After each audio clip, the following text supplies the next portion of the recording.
என் தங்க பிள்ளையே, மிக மிக அவசரமான ஒரு செய்தியோடு இந்த அப்பன் கருப்பன் உன்னை தேடி வந்திருக்கின்றேன். என் குழந்தையே, சாமி வந்து ஆடுகின்ற ஒரு பெண் உன்னுடைய குடும்பத்தை அழிக்க முயற்சி செய்து கொண்டிருக்கிறாள். இவள் உன்னுடைய குடும்பத்தில் இப்போது நடந்து நினைக்கின்ற இந்த விஷயத்தை நிச்சயமாக என்னவென்று தெரிந்து கொள்ள வேண்டும். இல்லை என்றால் இவள் செய்யக்கூடிய விஷயம் மேலும் மேலும் மிகப்பெரிய ஆபத்தை கொடுத்துவிடும் என்பதை நீ புரிந்து கொள்ள வேண்டும். எப்போதுமே ஒருவரை அழிக்க நினைக்க சில மனிதர்கள் தம் கையில் எடுக்கின்ற மிகப்பெரிய ஆயுதம் என்ன தெரியுமா? செய்வினைகளும் பில்லி ஏவல் சூனியமாக இருக்கின்றது. இது யாருக்கு பலன் கொடுக்கும் என்பது அவர்களுக்கு தெரியவில்லை. ஆனால் என் குழந்தையே, உண்மையாக தவறு செய்தவருக்கும் உண்மையான மற்றவருக்கு துரோகம் செய்தவர்களுக்கும் தான் இது போன்ற செய்வினைகள் எல்லாம் பலன் கொடுக்கும். ஆனால் நல்லவருக்கோ அல்லது நேர்மையானவர்களுக்கோ, இந்த வாழ்க்கையில் நல்ல விஷயங்களை செய்தவருக்கோ ஒருபோதும் இது போன்ற விஷயங்கள் பலன் கொடுக்காது என்பதை புரிந்து கொள்ள வேண்டும். இப்படியெல்லாம் இந்த வாழ்க்கையில் எதை செய்கிறோம், ஏன் செய்கிறோம் என்று தெரியாமல் இவர்கள் ஒவ்வொரு விஷயத்தையும் நடத்தி கொண்டிருக்கின்றார்கள். ஒவ்வொரு முறையும் ஒவ்வொரு விதமான இன்னல்களை இவர்கள் கொடுத்து கொண்டிருக்கின்றார்கள். என் குழந்தையே, சாதாரணமான மனிதர்கள் செய்யலாம். ஆனால் தன் உடலில் சாமி வந்து இறங்கி ஆடுவதாக சொல்லி ஆடிக்கொண்டிருக்கின்ற ஒரு பெண் இது போன்ற காரியத்தை செய்கிறார்கள் என்றால் அதை ஒரு நாளும் ஏற்றுக்கொள்ள முடியாது. அதுவும் உன் அப்பன் கருப்பன் என்னால் அதை நிச்சயமாக ஏற்றுக்கொள்ளவே முடியாது. என் குழந்தையே, உன்னை சுற்றி சுற்றி நடக்கின்ற பல விஷயங்களை எப்போதும் நீ சரியாக என்னவென்று புரிந்து கொள்ள வேண்டும். உன்னை சுற்றி வருகின்ற பல விஷயங்கள் எதற்காக நடக்கிறது என்பதையும் நீ தெரிந்து கொள்ள வேண்டும். உன்னுடைய வாழ்க்கையில் வேண்டுமென்றே பல பிரச்சனைகள் உனக்கு நடந்தது. தெய்வத்தின் சன்னதியில் அவமானப்படுத்தப்பட்டாய். வேண்டுமென்றே உனக்குள் தேவையில்லாத விஷயங்கள் இவர்கள் கொடுத்தார்கள். மேலும் மேலும் உன்னை காயப்படுத்தவும், மேலும் மேலும் உன்னை துன்பப்படுத்தவும் இவர்கள் பல விஷயங்களை என்னாலும் செய்து கொண்டுதான் இருந்தார்கள். எந்த நேரத்திலும் உன்னை வேதனைப்படுத்தி கொண்டுதான் இருக்கின்றார்கள். ஆனால் என் குழந்தையே, இப்படியெல்லாம் இந்த வாழ்க்கையில் நடக்கிறதே என்று சில நேரம் நீயே உன்னை நொந்து கொள்கின்றாய். யார் மீதும் நீ பழி போட விரும்பவில்லை. அவரவர் செய்கின்ற விஷயங்கள் அவருக்கே போய் சேரும் என்ற நம்பிக்கை கொண்ட பிள்ளை அல்லவா? ஆனால் இதையெல்லாம் நீ ஒருபோதும் பெரிதுபடுத்தவில்லை. ஏதோ செய்வதை செய்துவிட்டு போகட்டும், பாவங்களை சுமந்துவிட்டு போகட்டும் என்று என் பிள்ளை நீ நினைத்து விட்டாய். ஆனால் உன்னை சுற்றி இது போன்று நடக்கின்ற விஷயங்கள் பலவற்றையும் நீ என்னவென்று தெரிந்து கொள்ள வேண்டும் அல்லவா?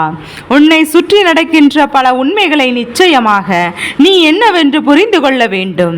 இந்த கருப்பன் உன் முன்னால் நின்று உனக்காக செய்யக்கூடிய விஷயங்கள் ஒவ்வொன்றையும் நீ கவனமாக தெரிந்து கொண்டால் உனக்காக இந்த வாழ்க்கையில் என்ன நடக்கிறது, எது நடக்கிறது என்பதை நிச்சயமாக நீ தெரிந்து கொள்வாய். உனக்கு வேண்டியபடி எத்தனையோ நல்லது இந்த வாழ்க்கையில் நடந்திருந்தாலும் அத்தனையும் உனக்கு இந்த வாழ்க்கையில் மிகப்பெரிய அளவிலான கஷ்டங்களையும் பின்னால் தரும்போது இப்போதும் அதையெல்லாம் உனக்கு பழகிவிட்டது.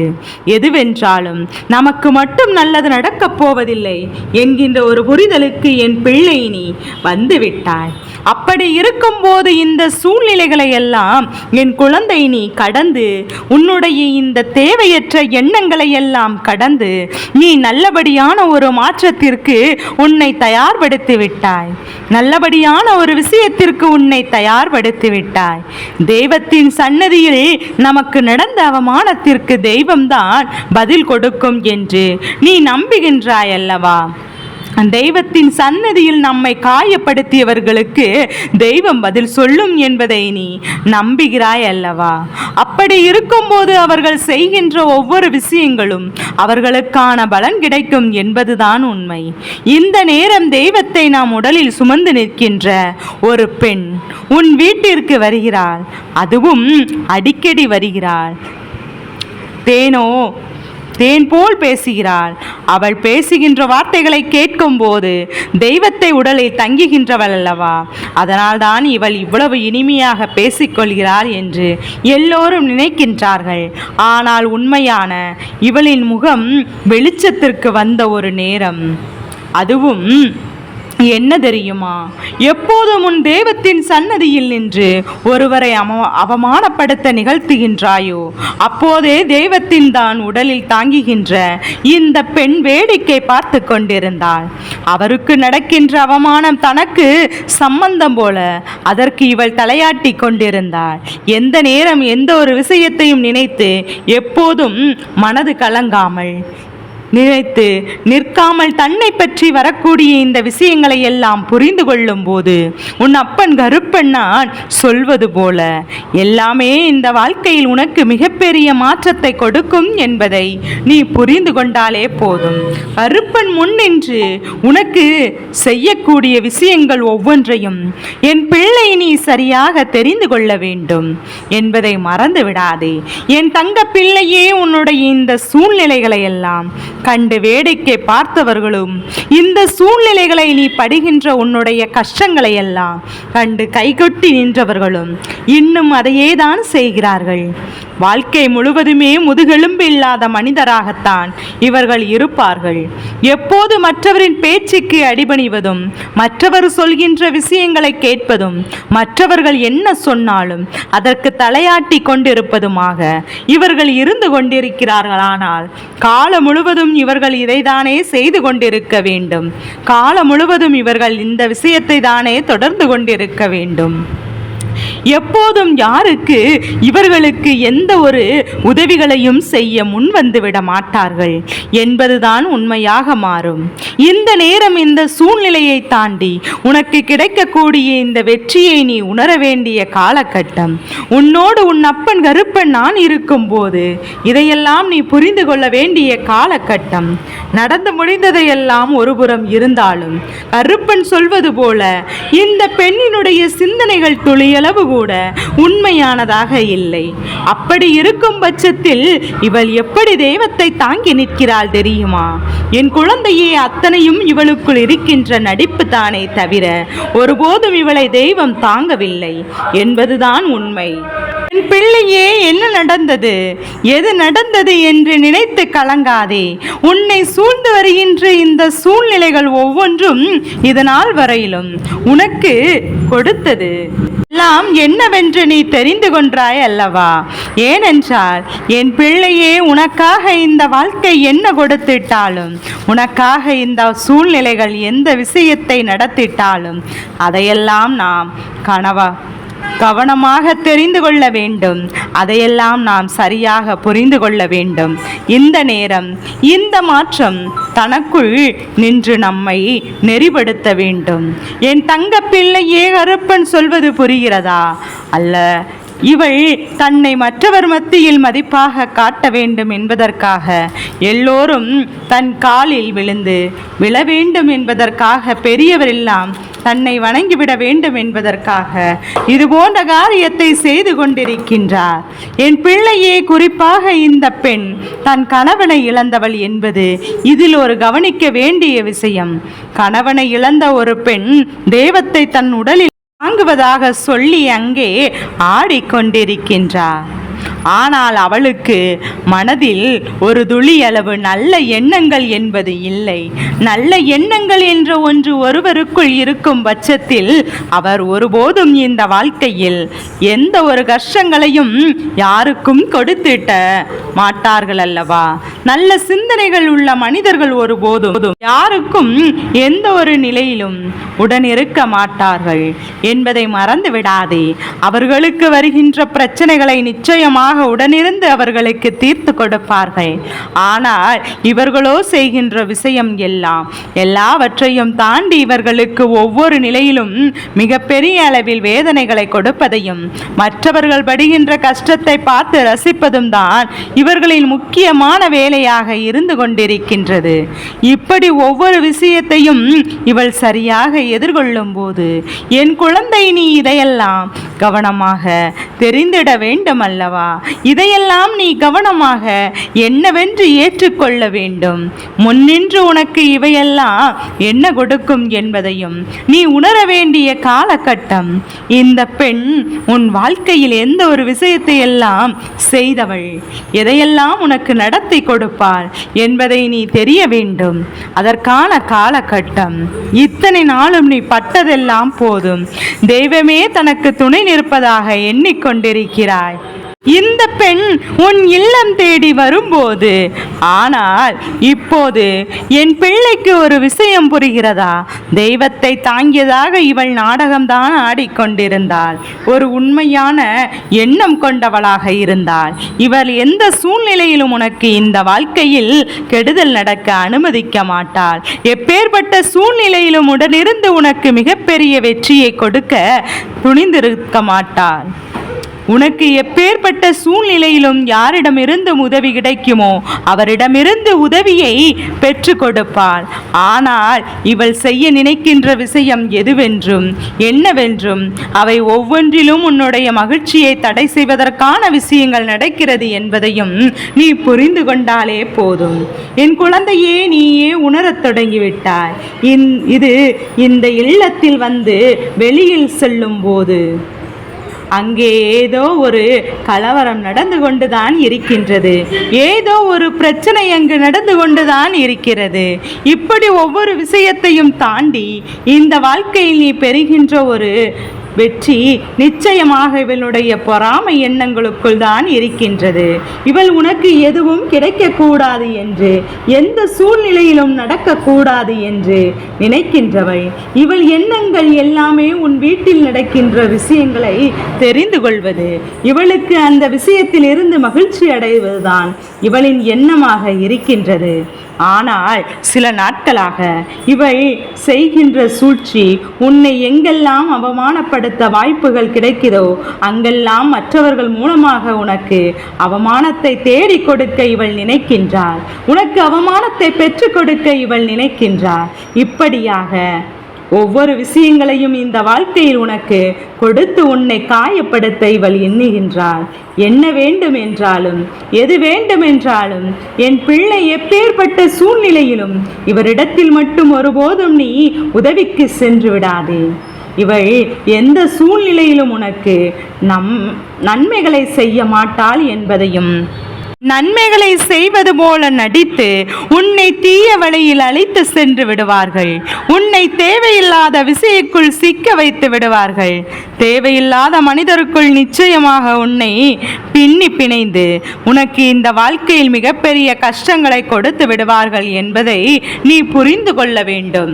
இத்தனை நாளும் என் பிள்ளை நீ பட்ட கஷ்டங்கள் எல்லாம் போதும். இது போன்றவர்கள் தெய்வத்தின் பெயரை சொல்லி மற்றவரின் வாழ்க்கையை அழிக்க நினைக்கும் போது அதற்கெல்லாம் என் பிள்ளை ஒருபோதும் இடம் கொடுத்து விடக்கூடாது என்பதை நீ மறந்து விடாதே. யாரையும் நம்ப வேண்டாம். தெய்வம் உன்னிடத்தில் பேச வரும்போது நிச்சயமாக நல்வார்த்தைகளை சொல்லி உன்னுடைய மனதை ஆறுதல் படுத்துவர்களே. அதை தவிர ஒருபோதும் எந்த ஒரு விஷயத்தையும் சொல்லி தெய்வம் உன்னை வேதனைப்படுத்தாது என்பதை புரிந்து கொள். உனக்கு கிடைக்கக்கூடிய எல்லாம் இந்த வாழ்க்கையில் நிச்சயமாக கிடைக்க வேண்டும். அதற்கு தெய்வம் உனக்கு ஒத்துழைப்பு கொடுக்க வேண்டும் என்பதை மறந்து விடாதே. அதை தவிர்த்து நீ அதை செய், இதை செய், அன்று ஏன் வரவில்லை, எனக்கு ஏன் இதை செய்யவில்லை, நீ கொடுப்பாயா, எனக்கு இதை எடுத்து வை, அதை வாங்கி கொடு என்று எதையும் இதை வாங்கி வை என்று சொல்வதுமெல்லாம் எப்போதுமே தெய்வம் கிடையாது என்பதை புரிந்து கொள். அவரவர் தேவைகளை அவரவர் தெய்வங்கள் என்பதை நினைவுபடுத்தும் விதமாக இது போன்றெல்லாம் செய்கிறார்களே தவிர ஒருபோதும் இவர்களுடைய மனதில் நல்ல எண்ணங்களும் நல்ல சிந்தனைகளும் இருப்பதில்லை என்பதுதான் உண்மை. இனி என்ன நடந்தது, எது நடந்தது என்று என் பிள்ளை நீ கலங்கி நிற்காதே. உன்னை தேடி இந்த வாழ்க்கையில் ஒவ்வொரு விஷயங்களும் உனக்கு என்னவென்று நீ சரியாக புரிந்து கொள்ள வேண்டிய காலகட்டம். இனி உனக்கு நடப்பது எல்லாம் சரியாகவே நடக்கும் என்பதை நீ தெரிந்து கொள்ள வேண்டிய காலகட்டம். இது போன்றவர்கள் உன்னை தேடி வந்து உன்னை ஆட்டி படைத்து மேலும் மேலும் பல துன்பங்களை கொடுக்காமல் இனி உனக்கான வெற்றியை உறுதியாக நீ பெற வேண்டும் என்பதை நீ மறந்து விடாதே. அப்பன் கருப்பன் எப்போதும் நான் சொல்வது போல இந்த வாழ்க்கை இனியும் உன்னை இப்படியே வைத்திருக்க கூடாது. இதுபோன்று எண்ணங்களினால் எல்லாம் நிச்சயமாக மிகப்பெரிய அளவிலான துன்பங்களை தெய்வம் கொடுக்கும் என்பதை நீ மறந்து விடாதே. என் பிள்ளையே, இவர்களுடைய எண்ணங்களும் இவர்களுடைய சிந்தனைகளும் நிச்சயமாக என் பிள்ளை இந்த வாழ்க்கையில் நின்று நீ விரும்பியதை உனக்கு பெறுவதற்கு உதவி செய்யும் என்பதை நீ மறந்து விடாதே. உனக்கு என்றும் நல்லது நடக்கட்டும். என்றும் இந்த வாழ்க்கை உனக்கு நன்மைகளை கொடுக்கட்டும். எதற்காகவும் நீ வருந்து நிற்காதே. இனி உன்னை சுற்றி நடக்கின்ற ஒவ்வொன்றும் உன்னை நிச்சயமாக எப்போதும் சந்தோஷப்படுத்தட்டும். தெய்வத்தின் பெயரை சொல்லி ஏமாற்றுபவர்கள் தெய்வத்தின் கையினால் அந்த தண்டனையை பெறுவார்கள் என்பதை மறந்து விடாதே.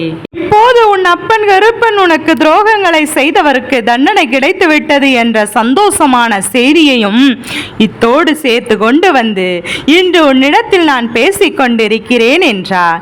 தவறுக்கு மேல் தவறு செய்து உன்னை வருந்தும்படி துரோகங்களை செய்துவிட்டு ஒன்றுமே தெரியாதது போல அங்கே அவர்கள் நல்லவர்கள் போல நடித்து கொண்டு மீண்டும் மீண்டும் உன் மீதே எல்லா குற்றங்களையும் சுமத்தி தவறான எண்ணங்களையும் உன் மீது பரப்புகிறார்கள். என் பிள்ளையே, அவர்களை எல்லாம் பார்த்து கொண்டு எப்போதும் இந்த அப்பன் நம்ம சும்மா இருந்து விடுவேங்களா என்ன? அதற்கு முன்பாக உன் மீது என்னை விட அதிகமாக அக்கறை கொண்ட உன்னுடைய குலதெய்வமும் இஷ்ட தெய்வமும் இதையெல்லாம் பார்த்து கொண்டு அப்படியே இருந்து விடுவார்களா என்ன? என் தங்கமே, உன்னுடைய வாழ்க்கையில் உன்னுடைய குலதெய்வமும் இஷ்ட தெய்வமும் எனக்கு முன்பாக சென்று அவர்களான தண்டனையை வழங்கி இருக்கிறார்கள். அவர்களுக்கு கொடுத்த தண்டனை என்னவென்று கேட்டால் நிச்சயமாக என் பிள்ளை நீ மகிழவும் செய்வாய். அதே நேரத்தில் உன்னுடைய நல்ல மனதிற்கு நீ வருந்தவும் செய்வாய். ஏனென்றால் என் செல்ல குழந்தையே, தனக்கு துரோகத்தை செய்தவர்கள் கூட நல்லதை மட்டுமே செய்ய வேண்டும் என்கின்ற நல்ல எண்ணம் கொண்ட குழந்தை அல்லவா நீ? என் செல்ல குழந்தை, உன்னுடைய எண்ணங்களில் தான் நீ இன்னும் அதிக இந்த கருப்பனின் முன்னால் நின்று கொண்டு இருக்கின்றாய் என்பதையும் இந்த நேரத்தில் நான் உனக்கு நினைவுபடுத்துகிறேன் என்பதையும் நீ புரிந்து கொண்டால் போதும். அதனால் உன்னுடைய இந்த நல்ல குணத்திலிருந்து நீ எப்போதும் மாறிவிடாதே. உன்னுடைய எண்ணங்கள் எப்போதும் உன்னை சுற்றி தெளிவாக இருக்க வேண்டும் என்பதை நன்றாக புரிந்து கொள்ள வேண்டும். என் அன்பு குழந்தையே, ஒவ்வொரு நாளும் நீ உன்னுடைய வாழ்க்கையில் பட்ட அத்தனை அவமானங்களையும் அத்தனை வேதனைகளையும் உனக்கு தேடி கொடுத்தவர்களையும் இந்த கருப்பன் ஒரு கை பார்த்து விடலாம் என்று புறப்பட்ட போதுதான் அந்த உண்மையை நான் தெரிந்து கொண்டேன். நான் தெரிந்து கொண்ட விஷயம் என்ன தெரியுமா என்று இப்போது இந்த கருப்பன் உன்னிடத்தில் சொல்லிக் கொண்டிருக்கின்றேன் அல்லவா? அதை மட்டும் நீ மறந்து விடாதே. என் அன்பு குழந்தையே, இந்த கருப்பன் என்ன சொல்ல வருகிறேன் என்று என் பிள்ளை உனக்கு புரியும் அல்லவா? என் பிள்ளையே, ஒரு வாழ்க்கையை எங்கே வாழ்ந்து கொண்டிருக்கிறீர்களே தவிர யாரும் மனதில் நிம்மதி என்ற ஒன்று இல்லை. அதற்கு காரணம் என்னவென்றும் நான் ஆராய்ந்து பார்த்தேன். நான் அல்லவா அவர்களுக்கு தண்டனையை கொடுக்க வேண்டும் என்று புறப்பட்டு வந்தோ, இங்கே வந்து பார்த்தால் அவர்கள் ஏற்கனவே அந்த தண்டனையை பெற்று வாழ்க்கையில் நல்ல நிலையில் இல்லாமல் நாள்தோறும் வேதனைப்பட்டு கொண்டிருக்கின்றார்களே என்று எனக்கு தோன்றியது. உடனே இது யாரால் கொடுக்கப்பட்டது, எதனால் நடந்தது என்று நான் தெரிந்து கொள்ள முயற்சி செய்து கொண்டு உன்னுடைய கருப்பண்ண சாமி நான் எதிரில் வந்து கண்டேன். அப்போது உன்னுடைய இந்த கருப்பன் என்னிடத்தில் சொன்னதை நான் உன்னிடத்தில் சொல்லிவிடுகிறேன். கவனமாக என் பிள்ளை நீ கேட்க வேண்டும். என் அன்பு குழந்தையே, அவர்களுடைய செயலினால் உன்னுடைய வாழ்க்கையானது, உன்னுடைய தெய்வமானது மனவேதனை அடைந்து இதனை என்னிடத்திலே பகிர்ந்து கொண்டார்கள். என்னிடத்தில் அவர்கள் சொன்ன வார்த்தையினுடைய அர்த்தங்களும் உணர்வுகளும் எப்போதும் நிச்சயமாக வந்து சேரும் என்பதையெல்லாம் என் குழந்தை நீ புரிந்து கொண்டாலே போதும். என் அன்பு குழந்தையே, இந்த கருப்பன் என்னிடத்தில் சொன்ன வார்த்தைகள் என்ன தெரியுமா? அவர்கள் உனக்கு ஏற்பட்ட துரோகங்களை கண்டு கொண்டுதான் இருந்தாலும் எந்த எல்லைக்கு வரையும் நான் இவர்கள் செல்வார்கள் என்று அவர்கள் பார்த்து நின்று கொண்டிருந்தார்கள். அப்படிப்பட்ட அந்த நேரத்தில் தான் இவர்களுடைய ஆட்டமானது ஒரு எல்லையை சென்று கொண்டிருந்தது. ஆனால் அவர்கள் மனவேதனை அடைந்து விட்டார்கள். அது என்ன தெரியுமா? வேதனையின் உச்சமானது அவர்களை தண்டித்து விட வேண்டும் என்கின்ற அளவிற்கு அதிகமான கோபத்தை உண்டாகிவிட்டது. ஒருவராக இருந்து இந்த துரோகத்தை செய்துவிட்டால் பரவாயில்லை, ஒட்டுமொத்த குடும்பத்தோடும் சேர்ந்து ஒருவரை பழிவாங்க வேண்டும் என்று நினைப்பது எத்தனை பெரிய தவறு என்று அவர்கள் புரிந்து கொண்டார்கள். அது நல்ல விஷயம் இல்லை. அது மட்டுமல்ல, அது என்னுடைய பிள்ளை அல்லவா? வாழ்க்கையில் ஒரு நாளும் யாருக்கும் எந்த ஒரு துரோகத்தையும் செய்ய நினைக்காத நல்ல குணங்களுடைய என்னுடைய பிள்ளைக்கு இப்படி ஒரு விஷயத்தை செய்து விட்டார்கள். என்னுடைய பிள்ளையின் குணங்கள் என்னவென்று தெரிந்தும் இவர்கள் இப்படி செய்திருக்கிறார்கள். என்னுடைய பிள்ளைகள் தன்னிடத்தில் யாரேனும் வேண்டும் என்று கையேந்தி வந்து விட்டால் தனக்கு இல்லை என்றாலும் கூட எடுத்து கொடுத்து விட்டு மற்றவரிடத்தில் இவர்கள் மகிழ்ச்சியை காணக்கூடிய குழந்தை. அது மட்டுமல்ல, உதவி என்று ஒருவருக்கு தன்னால் இயன்ற உதவிகளை எல்லாம் செய்யக்கூடிய நல்ல குழந்தை. அப்பேற்பட்ட குழந்தைக்கு இவர்கள் காலம் காலமாக ஒன்றும் தெரியாதது போல் இருந்து கொண்டு தொடர்ந்து துரோகங்களை செய்து கொண்டே இருந்தால் இந்த அப்பாவின் மனம் எப்படி சும்மா இருந்துவிடும்? என்னுடைய மனவேதனை அடைந்துதான் அவர்களுக்கான தண்டனையை நான் கொடுத்து விட்டேன் என்று உன்னுடைய தெய்வமானது என்னிடத்தில் சொன்னார்கள். உன்னுடைய துரோகியின் மனதில் அந்த கெட்ட எண்ணங்கள் இன்னும் அடங்குவதாக தெரியவில்லை. அதனால் உடனடியாக இவர்களுக்கு தண்டனையை கொடுத்துவிட வேண்டும் என்று முடிவு செய்துதான் உன்னுடைய தெய்வமானது அந்த தண்டனையை கொடுத்து விட்டது. அவர்கள் கொடுத்த தண்டனை என்ன தெரியுமா என்று என் பிள்ளை நீ தெரிந்து கொண்டாயல்லவா? அன்பு குழந்தையே, இந்த விஷயம் உனக்கு தெரியாமல் சென்றால் உன் வாழ்க்கை யாராலும் காப்பாற்ற முடியாது என்று சொன்னதற்கு அர்த்தம், இந்த அப்பன் கருப்பன் உன்னிடம் சொல்லிவிட்டேன், அதன் பிறகு உன்னுடைய இஷ்டம். என் பிள்ளையே, சாமி வந்து ஆடுகின்ற பெண்ணிற்கு உன் குடும்பத்தை அழிக்க முயற்சி செய்கிறாள். இதுதான் இந்த கருப்பன் உன்னிடம் சொல்ல வந்ததற்கான உண்மை. என் குழந்தையே, இவளிடமிருந்து நீ எப்படி இருக்க வேண்டும் என்று இந்த கருப்பன் உன்னிடம் சொன்னது உனக்கு புரிகின்றதா? என் அன்பு குழந்தையே, இந்த கருப்பன் இருக்கும்போது யாராலும் உன்னை எதுவும் செய்துவிட முடியாது என்பதை நீ எப்போதும் மறந்து விடாதே. என் தங்க பிள்ளையே, இந்த கருப்பனின் ஆசீர்வாதங்கள் எப்போதும் என் குழந்தைக்கு முழுமனதோடு கிடைத்து கொண்டே இருக்கும்.